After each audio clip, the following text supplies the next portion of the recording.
Reka noneho tuvuge kuri filimi yitwa Terminator turebe amakosa yigaragayemo. Ubundi filimi yose yitwa Terminator ni filimi ishingiye ku nkuru mpimbano, itwereka ukuntu mu gihe cyazaza imashini zizaba zarigaruriye ikiremwamuntu.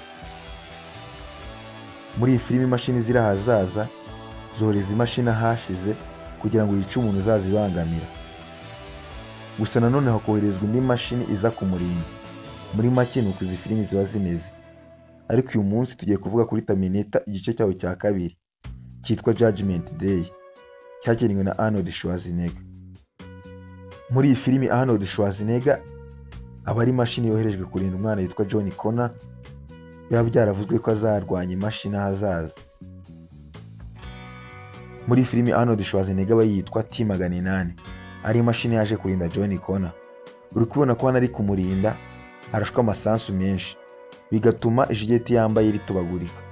Uri kubona ko na John Connor bibonye ko ryatubaguritse, ariko igitangaje ni uko mu mwanya muto nyuma y'uko basohotse uri kubona ko ya myenge itakiri ku ijageti, kandi ntabwo yarihinduye.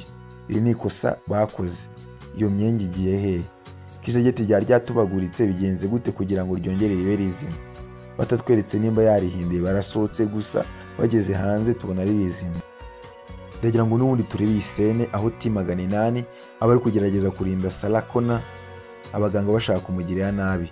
Ndagira ngo witegereze neza. Reba uwo muganga w'umwirabura T-800 agiye guterura. Uri kubona neza ko ari umwirabura. None ndagira ngo urebe neza namuterera ku idirishya. Birebe neza ahindutse umuzungu. Ibi ntabwo byabikwiye. Amujugunya ari umwirabura ariko akigera ku idirishya ahindutse umuzungu. Ibi ntabwo ari byo. Kugira ngo wumve impamvu iri kosa ryabaye biragusaba kubanza kumenya ikintu bita stunt double.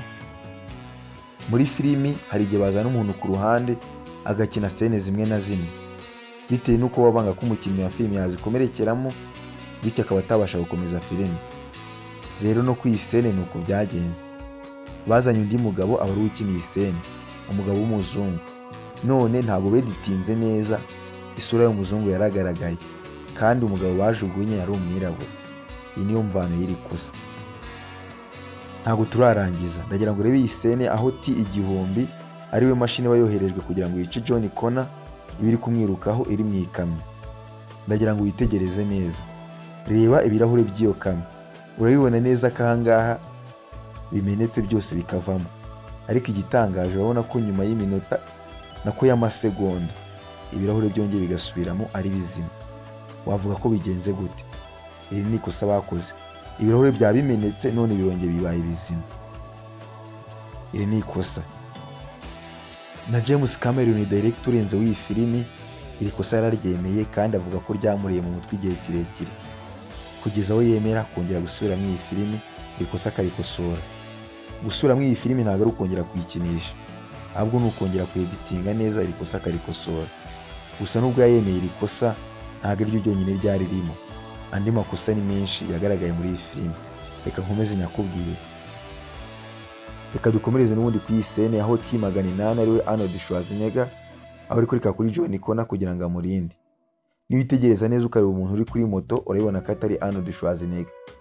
Nababwiye ibintu byitwa stunt double, aho bazana undi muntu akaba ari ukina scene runaka umukinnyi wa filime atashobora. Muri kubona kuri mugabo atari Arnold Schwarzenegger. Iri ni ikosa bakoze. Ntabwo beditinze neza isura ya Arnold Schwarzenegger wayomeke kuri mugabo ku buryo tubona ari we. Iri ni ikosa bakoze. Birangira mugabo waje gukina Arnold Schwarzenegger ari ugaragaye muri filimi mu iyi scene.